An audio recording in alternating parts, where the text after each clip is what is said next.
कलीजन का उर्दू में मतलब है टकराव। क्या मतलब है? टकराव। दो चीजों का आपस में टकराना। जैसे कि मेरे हाथ में ये जो दो मार्कर है, अगर इसको मैं इस तरह टच कर लूं तो इसका मतलब यहाँ पे कलीजन हो गई। क्या हो गई? कलीजन। इसका फिजिक्स में जो कंसेप्ट है या डिफिनीशन है वो इस तरह है कि an event during which particles come in close contact to each other by mean of external forces। एक ऐसा इवेंट जिसमें पार्टिकल आपस में बहुत ज्यादा क्लोज हो जाते हैं और आपस में टकरा जाते हैं एक्सटर्नल फोर्सेस की वजह से, फिर इसको हम क्या कहते हैं? कलीजन कहते हैं। जैसे कि मेरे पास ये एक गाड़ी है, ये इस डायरेक्शन में जा रही है और यहाँ पे दूसरी गाड़ी है, वो इस डायरेक्शन में आ रही है। अगर ये दोनों गाड़ियां आपस में टकरा जाती हैं तो इसको हम क्या कहते हैं? कलीजन कहते हैं। अब यहां पे मैं लिखूंगा in event during which particles come in close contact to each other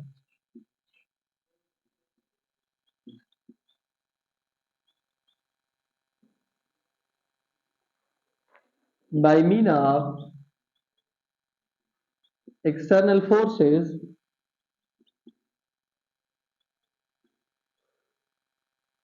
is called collision।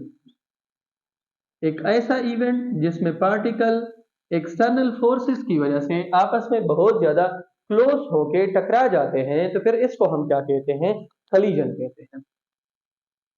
कलीजन जो है उसके दो टाइप्स है। एक को हम कहते हैं डायरेक्ट कलीजन और एक को हम कहते हैं इनडायरेक्ट कलीजन। ये फिजिकल कांटेक्ट की बुनियाद पर है। फिजिकल कांटेक्ट की बुनियाद पर कलीजन के कितने टाइप्स हैं? दो। एक आपके पास है डायरेक्ट कलीजन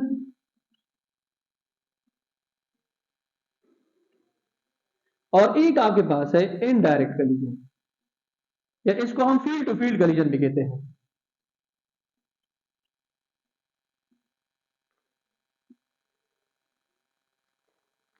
डायरेक्ट कलीजन जो है इसमें बॉडीज आपस में फिजिकली टच होती है। फिजिकली टच होती है। फॉर एग्जांपल ये दो बॉल्स हैं, अगर ये आपस में इस तरह फिजिकली टच होते हैं तो फिर इस कलीजन को हम क्या कहते हैं? डायरेक्ट कलीजन।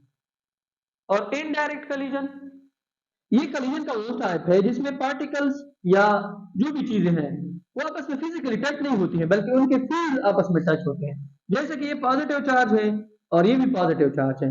अगर ये पॉजिटिव चार्ज इस पॉजिटिव चार्ज के बहुत ज्यादा क्लोज हो जाए तो ये इनके साथ टच नहीं होगा, बल्कि इस पॉजिटिव चार्ज की जो फील्ड है ये इनके ऊपर फोर्स लगाएगा और ये इस तरह क्या होगा? ये यहाँ पे बेंड हो जाएगा।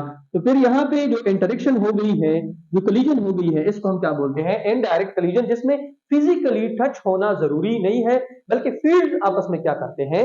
इंटरेक्ट होते हैं। इसके बाद कलीजन से पहले और कलीजन के बाद जो पाथ फॉलो होता है, इसके बुनियाद पर दो टाइप्स है फिर कलीजन के। On the base of path एक आपके पास है head to head collision. Head to head collision,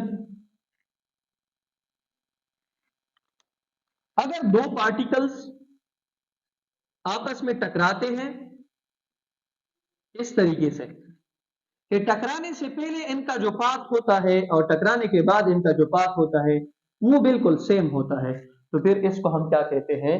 head to head collision. For example ये पार्टिकल इस रास्ते से आ रहा था और ये इस रास्ते से आ रहा था, दोनों आपस में टकरा गए, उसी रास्ते से दोबारा ये वापस चले गए, तो फिर ये जो कलीजन हो गई this is called head to head collision, जिसमें बिफोर एंड आफ्टर कलीजन एक ही पाथ को फॉलो किया गया है। इसके बाद जो दूसरा टाइप है उसको हम कहते हैं ऑब्लिक कलीजन।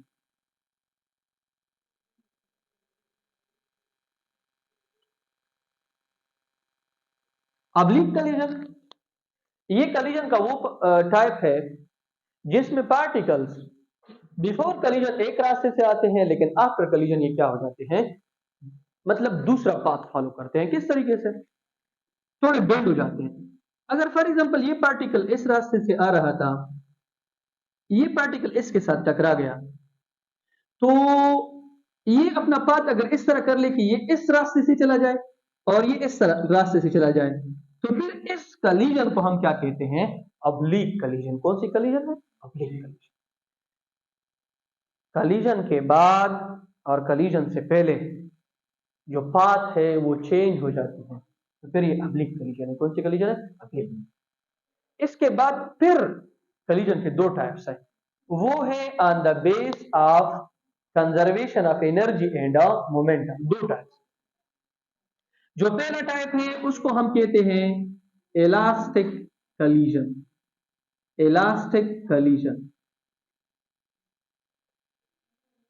ये कलीजन का वो टाइप है कि जिसमें आपके पास एनर्जी और मोमेंटम दोनों कंजर्व होते हैं।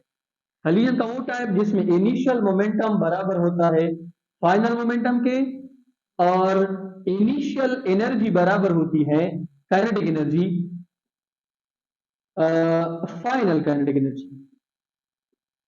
तो फिर कलीजन की इस टाइप को हम क्या कहते हैं, इलास्टिक कलीजन।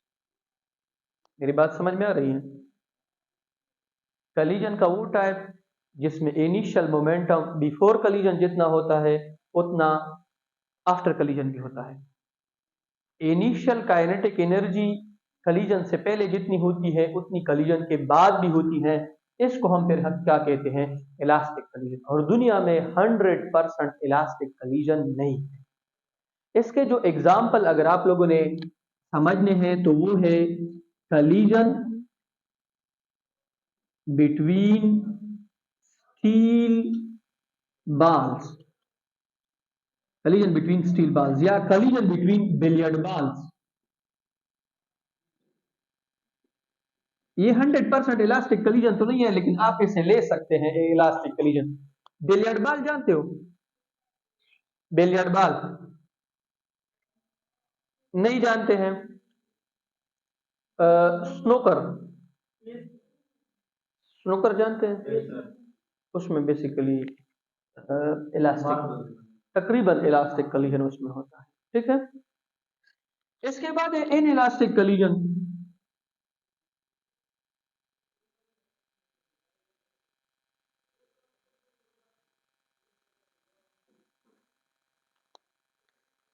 इन इलास्टिक कलीजन ये हर जगह पे तकरीबन होता है जब भी कलीजन होती है। इसमें इनिशियल मोमेंटम जो है वो फाइनल मोमेंटम के बराबर होता है, लेकिन काइनेटिक एनर्जी बराबर नहीं, जितनी इनिशियल होती है उतनी फाइनल नहीं होती है। क्यों? इनिशियल काइनेटिक एनर्जी जो है कलीजन से पहले जितनी होती है फाइनल उतनी इसी वजह से नहीं होती है क्योंकि final kinetic energy some other form of energies में कन्वर्ट होती है।